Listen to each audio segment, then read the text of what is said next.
Hello every one, ഈ ഒരു വീഡിയോയിലേക്ക് എല്ലാവർക്കും സ്വാഗതം. ഇത് ഫസ്റ്റ് സെമസ്റ്റർ ബികോം റിവിഷൻ്റെ പാർട്ട് 2 ആണ്. ബിസിനസ് മാനേജ്മെൻറ്റ് റിവിഷൻ്റെ പാർട്ട് 2 ആണ് ക്ലാസ്. അപ്പോൾ ഈ ഒരു ക്ലാസ്സിൽ ഫസ്റ്റായിട്ട് നമ്മൾ ഡിസ്കസ് ചെയ്യാൻ പോകുന്നത് ഹെൻറി ഫയോളിൻ്റെ കോൺട്രിബ്യൂഷൻസ് ആണ്. Contributions of Henry Fayol. Henry Fayol, a French industrialist, is now recognised as a father of modern മാനേജ്മെൻറ്റിൻ്റെ ഫാദറായിട്ടാണ് ഈ ഒരു ഹെൻറി ഫയോൾ എന്നുള്ള ഇദ്ദേഹത്തെ അംഗീകരിച്ചിട്ടുള്ളത്. അതുകൊണ്ട് തന്നെ ഇദ്ദേഹം 1961 ഒരു ബുക്ക് എഴുതിയിട്ടുണ്ട്, ഇൻഡസ്ട്രി ആൻഡ് ജനറൽ അഡ്മിനിസ്ട്രേഷൻ. ആ ഒരു ബുക്കിലാണ് 14 പ്രിൻസിപ്പിൾസ് ഓഫ് മാനേജ്മെൻറ്റിനെ കുറിച്ചിട്ട് പറയുന്നത്. 14 പ്രിൻസിപ്പിൾസ് ഓഫ് മാനേജ്മെൻറ്റ് എന്ന് പറയുന്നത് യൂണിവേഴ്സലി അക്സെപ്റ്റഡ് പ്രിൻസിപ്പിൾസ് ആണ്. അപ്പോൾ every manager should follow these 14 principles. ഈ ഒരു 14 പ്രിൻസിപ്പിൾസ് എല്ലാ മാനേജേഴ്സും ഫോളോ ചെയ്യണം. അപ്പോൾ ഏതൊക്കെയാണ് ആ 14 പ്രിൻസിപ്പിൾസ് നോക്കാം. ഇത് ഏറ്റവും ഇമ്പോർട്ടൻ്റ് ആയിട്ടുള്ള ഒരു ടോപ്പിക്കാണ്. അപ്പോൾ ഫസ്റ്റ് നമുക്ക് നോക്കുകയാണെങ്കിൽ ഡിവിഷൻ ഓഫ് വർക്ക് ആണ്. ഡിവിഷൻ ഓഫ് വർക്കിൽ പറയുന്നത് this principle says that the work should be assigned to a person for which is the best suited. അതായത് ഒരാൾക്ക് അയാൾക്ക് മാച്ച് ചെയ്യുന്ന ഒരു വർക്ക് അയാൾക്ക് ഏൽപ്പിച്ച് കൊടുക്കുകയാണെങ്കിൽ അയാൾ ആ ഒരു വർക്കിൽ എന്ത് ചെയ്യും, നന്നായിട്ട് വർക്ക് ചെയ്യും. അതായത് ഡിവിഷൻ ഓഫ് വർക്കിൽ പറയുന്നത്, ഈ പ്രിൻസിപ്പിൾ എന്ന് പറയുന്നത് work should be divided into different part and each part should be instructed to the most suitable person to do it. ഏറ്റവും അനുയോജ്യമായ ആൾക്ക് എന്ത് ചെയ്യുക, അയാളുടെ വർക്ക് ഡിവൈഡ് ചെയ്തിട്ട് ടോട്ടൽ വർക്കിനെ ഓരോ പാർട്ടായിട്ട് ഡിവൈഡ് ചെയ്തിട്ട് അവർക്ക് യോജ്യമായിട്ടുള്ള വർക്ക് അദ്ദേഹത്തിന് ഓരോരുത്തർക്കും ഏൽപ്പിച്ചു കൊടുത്താൽ ആ ഒരു വർക്ക് ചെയ്യുന്ന വർക്കിൽ എല്ലാവർക്കും എന്തുണ്ടായിരിക്കും, സ്പെഷ്യലൈസേഷൻ ഉണ്ടായിരിക്കും. അവർ ചെയ്യുന്ന വർക്കിൽ ഒന്നും കൂടി ബെറ്ററായിട്ട് ചെയ്യാൻ വേണ്ടിയിട്ട് അവർക്ക് പറ്റും. ആ ഒരു സ്പെഷ്യലൈസേഷൻ എന്ന് പറയുന്നത് എന്താണ്, ആ ഓർഗനൈസേഷൻ്റെ എഫിഷ്യൻസി ഇൻക്രീസ് ചെയ്യാനുള്ള കാരണമാണ്. അപ്പോൾ ഡിവിഷൻ ഓഫ് വർക്ക് എന്ന് പറയുന്നത് ഈ ഒരു പ്രിൻസിപ്പിൾ പ്രകാരം വർക്ക് എന്ത് ചെയ്യണം, എല്ലാവർക്കും ഡിവൈഡ് ചെയ്ത് കൊടുക്കുക. ഓരോ വർക്കും കൊടുക്കുന്ന ആൾക്ക് ആ ഒരു വർക്ക് ചെയ്യാനുള്ള ക്യാപ്പബിലിറ്റി ഉണ്ടോ എന്ന് നോക്കുകയാണെങ്കിൽ ആ ഒരു വർക്ക് ചെയ്യുമ്പോൾ അയാൾക്ക് അവിടെ സ്പെഷ്യലൈസേഷൻ ഉണ്ടായിരിക്കും. ഈ സ്പെഷ്യലൈസേഷൻ ഇൻക്രീസ് ചെയ്യുമ്പോൾ ഓർഗനൈസേഷൻ്റെ എഫിഷ്യൻസി ഓട്ടോമാറ്റിക്കായിട്ട് ഇൻക്രീസ് ചെയ്യും. അതാണ് ഫസ്റ്റ് പ്രിൻസിപ്പിൾ ഡിവിഷൻ ഓഫ് വർക്കിൽ പറയുന്നത്. സെക്കൻഡ് വൺ ആണ് അതോറിറ്റി ആൻഡ് റെസ്പോൺസിബിലിറ്റി. അതോറിറ്റി എന്ന് പറയുകയാണെങ്കിൽ it is the right of superior to give orders to subordinates take decisions. സുപ്പീരിയർക്കുള്ള റൈറ്റിനെയാണ് അതോറിറ്റി എന്ന് പറയുന്നത്. അയാൾക്ക് എന്താണ്, അവരുടെ കീഴിൽ വർക്ക് ചെയ്യുന്ന സബോർഡിനേറ്റ്സിന് ഓർഡർ കൊടുക്കുക, ഡിസിഷൻസൊക്കെ പ്രൊവൈഡ് ചെയ്ത് കൊടുക്കുന്ന റൈറ്റ്, അധികാരത്തിനെയാണ് അതോറിറ്റി എന്ന് പറയുന്നത്. റെസ്പോൺസിബിലിറ്റി എന്ന് പറയുകയാണെങ്കിൽ refers to the obligation to accomplish the objectives or duty. ഒരാളുടെ പൊസിഷനിൽ നിന്ന് അയാൾ എന്തൊക്കെ ചെയ്യാൻ, അയാൾ ചെയ്യേണ്ട റെസ്പോൺസിബിലിറ്റി, അയാൾ ചെയ്യേണ്ട ഉത്തരവാദിത്തത്തെ അല്ലെങ്കിൽ ഒബ്ലിഗേഷൻ, ബാധ്യതയാണെന്ത്, അയാൾ മസ്റ്റായിട്ടും ചെയ്തു തീർക്കേണ്ട കാര്യത്തിനെയാണ് റെസ്പോൺസിബിലിറ്റി എന്ന് പറയുന്നത്. അപ്പോൾ അതോറിറ്റിയും റെസ്പോൺസിബിലിറ്റിയും ഒരുപോലെയാണ്. അതുകൊണ്ട് തന്നെ എന്താണ്, ഈ രണ്ട് ടേം എന്ന് പറയുന്നത് ഇൻ്റർ റിലേറ്റഡ് ആണ്. ഒരു അതോറിറ്റി ഉണ്ടെങ്കിലാണ് ഒരാൾ ആ റെസ്പോൺസിബിലിറ്റിയോട് കൂടി ചെയ്യാൻ പറ്റുള്ളൂ. അപ്പോൾ ഒരു വർക്ക് ചെയ്യുമ്പോൾ അതിന് എന്തുണ്ടായിരിക്കണം, അതോറിറ്റി റെസ്പോൺസിബിലിറ്റി ഉണ്ടായിരിക്കണം. നെക്സ്റ്റ് വൺ എന്ന് പറയുന്നതാണ് ഡിസിപ്ലിൻ. ഡിസിപ്ലിൻ എന്ന് പറയുകയാണെങ്കിൽ ഹി ബിലീവ്സ് ഡിസിപ്ലിൻ ഈ absolutely essential for the smooth running of the business. ഏതൊരു ബിസിനസ് സംബന്ധിച്ചിട്ടും അല്ലെങ്കിൽ ഏതൊരു സ്ഥാപനത്തിനെ സംബന്ധിച്ചിട്ടും ഡിസിപ്ലിൻ ഉണ്ടെങ്കിൽ മാത്രമേ ആ ഒരു സ്ഥാപനം നല്ല രീതിയിൽ മൂവ് ചെയ്യാൻ പറ്റുള്ളൂ. അപ്പോൾ ഡിസിപ്ലിൻ എന്ന് പറയുന്നത് എസെൻഷ്യലാണ്, not only at the workers level but also requires at the management level. Workers ലെവലിൽ മാത്രമല്ല, ഇതെവിടെയാണ്, മാനേജ്മെൻറ്റ് ലെവലിലും കൂടി ആവശ്യമുള്ള ഒരു കാര്യമാണ് ഡിസിപ്ലിൻ എന്ന് പറയുന്നത്. അപ്പോൾ ഗുഡ് ഡിസിപ്ലിൻ ഉണ്ടെങ്കിലാണ് എഫക്റ്റീവ് ലീഡർഷിപ്പും അതേപോലെ നല്ലൊരു ഗുഡ് റിലേഷനും ഉണ്ടായിരിക്കുള്ളൂ. നെക്സ്റ്റ് വൺ ആണ് unity of command. Unity of കമാൻഡിൽ പറയുന്നതാണ് എന്ത്, according to this principle an employee should receive orders from one superior only. അതായത് ഫയോൾ ചിന്തിച്ചൊരു കൺസെപ്റ്റാണ് ഈ ഒരു ഡുവൽ കമാൻഡ് എന്ന് പറയുന്നത്. ഒരു ആൾ 2-3 കമാൻഡ് ഒരാൾക്ക് കൊടുക്കുകയാണെങ്കിൽ അയാൾക്ക് 3 കമാൻഡുകളൊന്നും ഒരുമിച്ച് ചെയ്യാൻ വേണ്ടി പറ്റില്ല. അപ്പോൾ ഒരാളുടെ കയ്യിൽ നിന്ന് മാത്രം കമാൻഡ്സുകൾ സ്വീകരിക്കുകയാണെങ്കിൽ, ഓർഡേഴ്സ് സ്വീകരിക്കുകയാണെങ്കിൽ ആ ഒരു കാര്യം പ്രോപ്പറായിട്ട് ചെയ്യാനും എഫിഷ്യൻ്റായിട്ട് ചെയ്യാനും ടൈമിനുള്ളിൽ തന്നെ എന്ത് ചെയ്യാൻ പറ്റും, ഫിനിഷ് ചെയ്യാനും വേണ്ടിയിട്ട് പറ്റും. അപ്പോൾ ഓരോ സുപ്പീരിയേഴ്സും ഒരാളുടെ കയ്യിൽ നിന്ന് മാത്രം ഇൻസ്ട്രക്ഷൻസ് സ്വീകരിക്കുന്നതിനാണ് യൂണിറ്റി ഓഫ് കമാൻഡ് എന്ന് പറയുന്നത്. ഇനി നെക്സ്റ്റ് വരുന്ന യൂണിറ്റി ഓഫ് ഡയറക്ഷനാണ്. യൂണിറ്റി ഓഫ് ഡയറക്ഷനിൽ പറയുന്നത് ഇവിടെ എന്താണ്, ഇദ്ദേഹത്തിൻ്റെ അഭിപ്രായത്തിൽ there should always exist one head and one plan for a group of activities having the same objectives. ഒരേ ഒബ്ജക്റ്റീവ്സ് ഉള്ള ഒരുപാട് ഗ്രൂപ്പ് ഓഫ് ആക്ടിവിറ്റീസിന് എന്തുണ്ടായിരിക്കുക, ഒരു ഹെഡും ഒരു പ്ലാനും. അതായത് ഒരാളുടെ കൺട്രോളിൽ ഒരേ ഒബ്ജക്റ്റീവ് സാറ്റിസ്ഫൈ ചെയ്യാൻ വേണ്ടിയിട്ട് ഒരുപാട് ആളുകൾ എന്ത് ചെയ്യുക, വർക്ക് ചെയ്യുക. അതേപോലെ ഒരു ഗ്രൂപ്പ് ഓഫ് ആക്ടിവിറ്റീസും ഉണ്ടായിരിക്കുക. ഒരു പ്ലാനാണ് ഒരു ഗ്രൂപ്പ് ഓഫ് ആക്ടിവിറ്റീസിന് ഉണ്ടായിരിക്കുന്നത്. അങ്ങനെയാണെങ്കിലും എന്താണ്, അവർക്ക് കോമൺ ആയിട്ട് വർക്ക് ചെയ്തിട്ട് ഒരു കോമൺ ഒബ്ജക്റ്റീവ്സ് അച്ചീവ് ചെയ്യാൻ വേണ്ടിയിട്ട് പറ്റുന്നുണ്ട്. അപ്പോൾ ഒരു കോർഡിനേഷൻ ഓരോ ഓർഗനൈസേഷൻ ഉണ്ടാക്കിയെടുക്കാൻ വേണ്ടിയിട്ട് ഈ ഒരു പ്രിൻസിപ്പിൾ ഹെൽപ്പ് ചെയ്യുന്നുണ്ട്. നെക്സ്റ്റ് വരുന്നതാണ് subordination of individual interest to group interest. Subordination of individual interest to group interest ആണ്. ആ subordination of individual interest to group interest എന്ന് പറയുകയാണെങ്കിൽ, അതായത് ഒരു ആളുകൾക്ക് വ്യക്തിപരമായിട്ടുള്ള ഇൻഡിവിജ്വൽ ഇൻട്രസ്റ്റും ഉണ്ടായിരിക്കും. ഒരു person should have individual interest and organisation interest. അപ്പോൾ ഒരു ഓർഗനൈസേഷൻ ഇൻട്രസ്റ്റിനനുസരിച്ചിട്ട് പേഴ്സൺസ് വർക്ക് ചെയ്യുകയാണെങ്കിൽ അയാളുടെ ഇമ്പോർട്ടൻസ് ഓർഗനൈസേഷന് ഇൻട്രസ്റ്റിന് കൊടുക്കുകയാണെങ്കിൽ അവിടെ ഒരു കോൺഫ്ലിക്റ്റുകൾ ഒഴിവാക്കാൻ വേണ്ടിയിട്ട് പറ്റും. അപ്പോൾ നമ്മുടെ സ്വന്തമായിട്ടുള്ള തീരുമാനം ഓർഗനൈസേഷനിൽ അഡോപ്റ്റ് ചെയ്യാണ്ട് ഓർഗനൈസേഷൻ്റെ ഇൻട്രസ്റ്റിനനുസരിച്ചിട്ട് പ്രവർത്തിക്കുകയാണെങ്കിൽ കോൺഫ്ലിക്റ്റുകൾ മാക്സിമം അവോയ്ഡ് ചെയ്യാൻ വേണ്ടിയിട്ട് പറ്റുന്നുണ്ട്. അതാണ് ആ ഒരു പ്രിൻസിപ്പിളിൽ പറയുന്നത്. Next പ്രിൻസിപ്പിളാണ് remuneration. റെമ്യൂണറേഷനിൽ പറയുന്നത് എന്താണെന്ന് വെച്ചാൽ, remuneration is the price for the service rented by employees. ഒരു എംപ്ലോയീസ് കൊടുത്ത സർവീസിന് അയാൾക്ക് കിട്ടുന്ന എമൗണ്ടിനെയാണെന്ത്, ആ പ്രൈസിനെയാണ് റെമ്യൂണറേഷൻ എന്ന് പറയുന്നത്. The remuneration should be fair and it should be satisfy the employees. ഒരു റെമ്യൂണറേഷൻ ഫിക്സ് ചെയ്യുമ്പോൾ എപ്പോഴും എന്തായിരിക്കണം, അത് ഫെയർ ആയിട്ടുള്ള റെമ്യൂണറേഷൻ ആയിരിക്കണം. അയാൾ എടുത്ത വർക്കിനുള്ള അയാൾക്ക് സാറ്റിസ്ഫൈ ചെയ്യാൻ പറ്റുന്ന ഒരു റെമ്യൂണറേഷൻ ആയിരിക്കണം അയാൾക്ക് പ്രൊവൈഡ് ചെയ്ത് കൊടുക്കേണ്ടത്. അങ്ങനെയാണെങ്കിൽ അയാൾക്ക് നന്നായിട്ട് പെർഫോം ചെയ്യാൻ വേണ്ടിയിട്ടൊക്കെ ഹെൽപ്പ് ചെയ്യുന്നുണ്ട്. അപ്പോൾ സാലറി എന്ന് പറയുന്നത് അയാളുടെ ബിസിനസ് കണ്ടീഷൻസിനും അതുപോലെ കോസ്റ്റ് ഓഫ് ലിവിങ്സിനനുസരിച്ചിട്ടായിരിക്കണം പ്രൊവൈഡ് ചെയ്യേണ്ടത്. നെക്സ്റ്റ് വരുന്നതാണ് സെൻട്രലൈസേഷൻ ആൻഡ് ഡീസെൻട്രലൈസേഷൻ. സെൻട്രലൈസേഷൻ എന്ന് പറയുന്നത് ഇവിടെ decision making powers are vested with the top level management.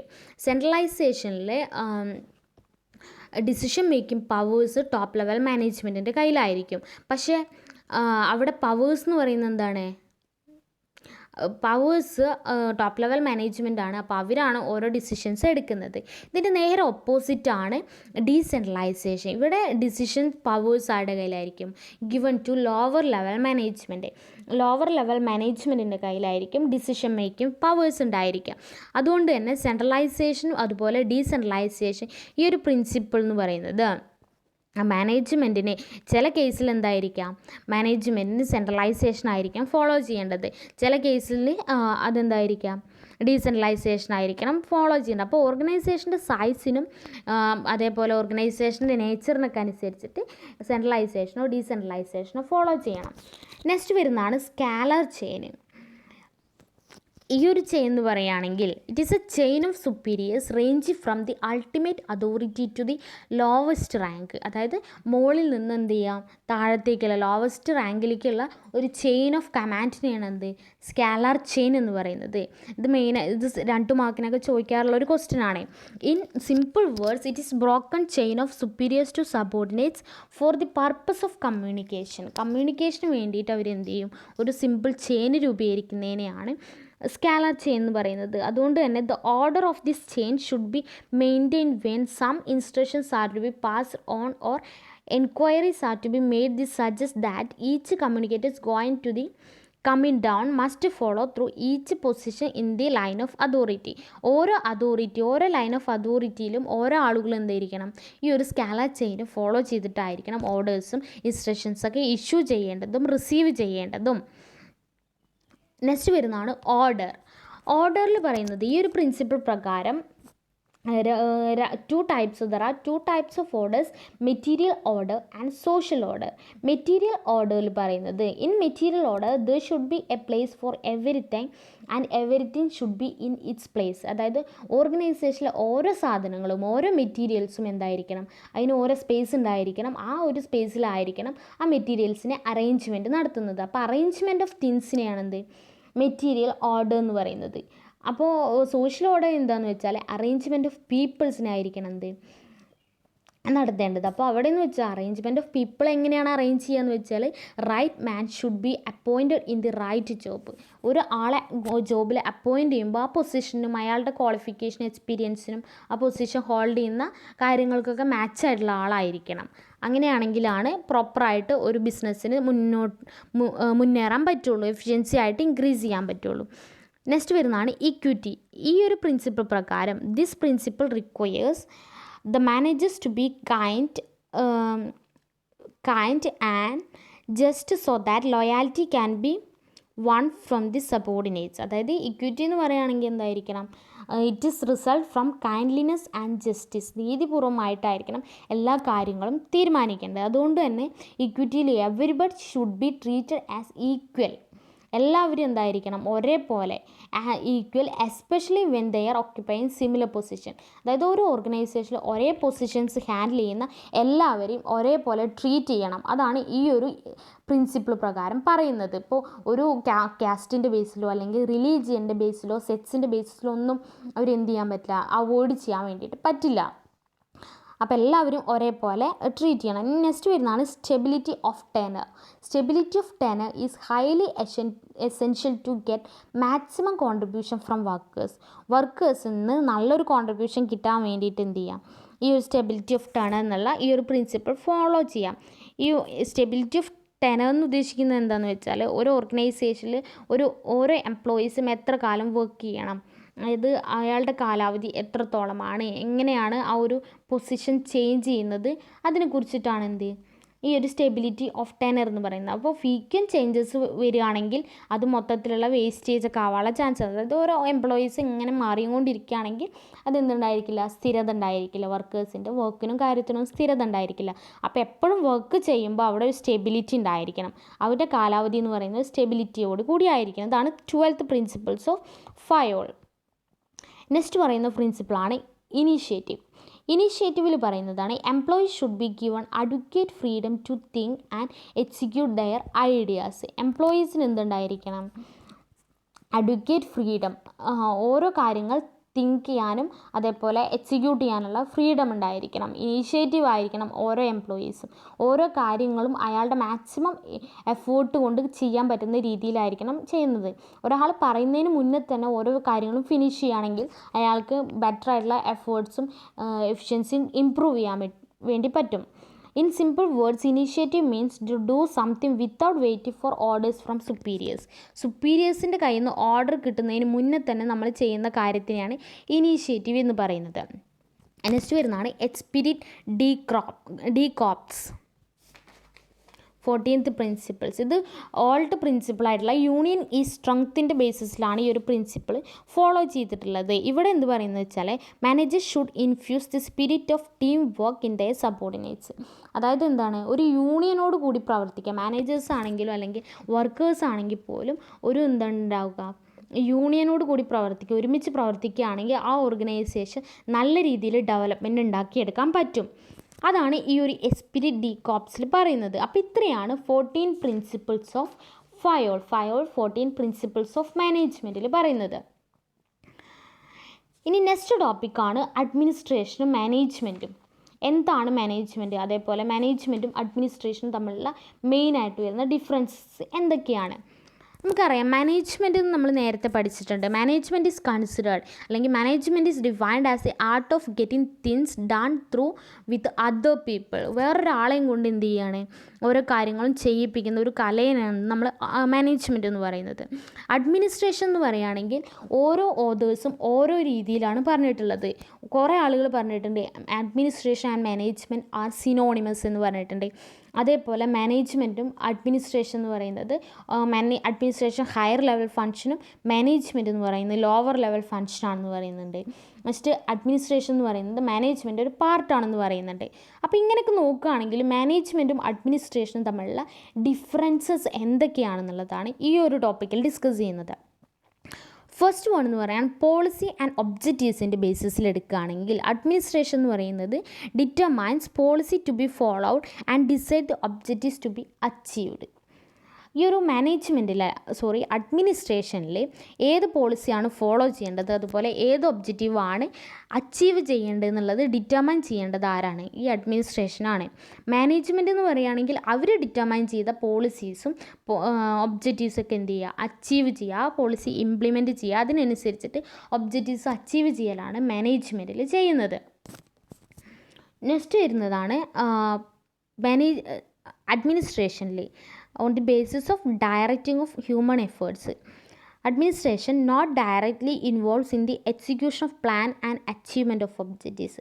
അതായത് അഡ്മിനിസ്ട്രേഷനിൽ ഡയറക്റ്റായിട്ട് ഇൻവോൾവ്മെൻറ്റ് നടത്തുന്നില്ല. പ്ലാൻ ചെയ്യാനും അതുപോലെ അച്ചീവ്മെൻറ്റിനും ഒബ്ജക്റ്റീവ്സ് അച്ചീവ്മെൻറ്റിനൊന്നും വേണ്ടിയിട്ടുള്ള ഒരു ഡയറക്റ്റ് ഇൻവോൾവ്മെൻറ്റ് നടത്തുന്നില്ല. പക്ഷേ മാനേജ്മെൻറ്റ് എന്ന് പറയുകയാണെങ്കിൽ എന്താണ്, ഡയറക്റ്റ് ഇൻവോൾവ് ചെയ്യുന്നുണ്ട്. ഓരോ എംപ്ലോയീസും ഓരോ ഹ്യൂമൻസും അവരുടെ എഫേർട്സ് മാക്സിമം ഡയറക്റ്റായിട്ട് കോൺട്രിബ്യൂട്ട് ചെയ്യുന്നുണ്ട്. നെക്സ്റ്റ് വൺ എന്ന് പറയുന്നതാണ് മെയിൻ ഫങ്ഷൻ. അഡ്മിനിസ്ട്രേഷൻ്റെ മെയിൻ ഫങ്ഷൻ എന്ന് പറയുന്നത് പ്ലാനിങ്, ഓർഗനൈസിങ്, സ്റ്റാഫിങ്. ഈ 3 ഫങ്ഷനാണ് അഡ്മിനിസ്ട്രേഷനിൽ വരുന്നത്. പക്ഷേ മാനേജ്മെൻറ്റിൽ വരുന്നത് ഡയറക്ഷൻ, മോട്ടിവേഷൻ ആൻഡ് കൺട്രോൾ. അതായത് ഇവർ ഈ ഒരു പ്ലാനിങ് ഒക്കെ നടത്തിയിട്ട് അവർക്ക് എന്ത് കൊടുക്കണം, നല്ലൊരു ഡയറക്ഷനും അതേപോലെ മോട്ടിവേഷനും കൺട്രോളും ഉണ്ടെങ്കിൽ മാത്രമേ എഫക്റ്റീവായിട്ട് ഓർഗനൈസേഷൻ മൂവ് ചെയ്യാൻ വേണ്ടി പറ്റുള്ളൂ. Next one levels of executives ആണ്. അഡ്മിനിസ്ട്രേഷൻ എപ്പോഴും എന്താണ്, ടോപ്പ് ലെവൽ എക്സിക്യൂട്ടീവ്സ് ആണ്. അതായത് ഓണർ അല്ലെങ്കിൽ ബോർഡ് ഓഫ് ഡയറക്ടേഴ്സ് ഒക്കെയാണ് അഡ്മിനിസ്ട്രേഷനിൽ ഉണ്ടാവുക. മാനേജ്മെൻറ്റ് എന്ന് പറഞ്ഞാൽ ലോവർ ലെവൽ എക്സിക്യൂട്ടീവ്സ് ആണ്. അതായത് മാനേജേഴ്സ് അതേപോലെ സുപ്പീരിയേഴ്സും വർക്കേഴ്സും ഒക്കെയാണ് മാനേജ്മെൻറ്റിൽ ഉണ്ടായിരിക്കുക. ഇനി പൊസിഷനാണ് അഡ്മിനിസ്ട്രേഷനിൽ ആക്ട് ആസ് എ പ്രിൻസിപ്പാൾ. അതായത് അഡ്മിനിസ്ട്രേഷനിൽ പ്രിൻസിപ്പാളായിട്ടാണ് എന്ത് ആക്ട് ചെയ്യുന്നത്, അതായത് പ്രവർത്തിക്കുന്നത്. പ്രിൻസിപ്പാൾ എന്നുള്ള രൂപേണയാണ് അഡ്മിനിസ്ട്രേഷൻ വർക്ക് ചെയ്യുന്നത്. പക്ഷേ മാനേജ്മെൻറ്റ് എന്ന് പറയുന്നത് ഒരു ഏജൻസി പോലെയാണ്. കാരണം മാക്സിമം പ്രോഫിറ്റ് ഉണ്ടാക്കുക, ബെസ്റ്റ് ആൻഡ് ചീപ്പസ്റ്റ് വേയിൽ മാക്സിമം പ്രോഫിറ്റ് ഉണ്ടാക്കുകയാണ് മാനേജ്മെൻറ്റ് ചെയ്യുന്നത്. ഇനി നോളേജാണ്. അഡ്മിനിസ്ട്രേഷനിൽ അഡ്മിനിസ്ട്രേറ്റീവ് എബിലിറ്റിയാണ് ടെക്നിക്കൽ എബിലിറ്റിനേക്കാൾ കൂടുതൽ വേണ്ടത്. അതായത് രണ്ടും ഫോളോ ചെയ്യണം. പക്ഷേ മാനേജ്മെൻറ്റിൽ എന്താണ്, ടെക്നിക്കൽ എബിലിറ്റിയാണ് കൂടുതലായിട്ട് വേണ്ടത്. അഡ്മിനിസ്ട്രേഷനിലേക്കാളും ടെക്നിക്കൽ എബിലിറ്റിയാണ് വേണ്ടത്. അപ്പോൾ ഇത്രയാണ്. പിന്നെ മെയിനായിട്ട് വരുന്ന ഡിഫറൻസ് എന്ന് പറഞ്ഞാൽ അഡ്മിനിസ്ട്രേഷൻ എന്ന് പറയുന്നത് ടോപ്പ് ലെവൽ മാനേജ്മെൻ്റ് ആണ്. മാനേജ്മെൻറ്റ് എന്ന് പറയുന്നത് മിഡിൽ ലെവൽ മാനേജ്മെൻ്റ് ആണ്. മിഡിൽ ലെവൽ അല്ലെങ്കിൽ ലോവർ ലെവൽ മാനേജ്മെൻ്റ് ആണ്. അപ്പോൾ ഇത്രയാണ് difference between administration and management. ഇനി വരുന്ന ലാസ്റ്റ് ഒരു ടോപ്പിക്കാണ് management by objectives. Management by objectives ആണ് നെക്സ്റ്റ് വരുന്ന ടോപ്പിക്.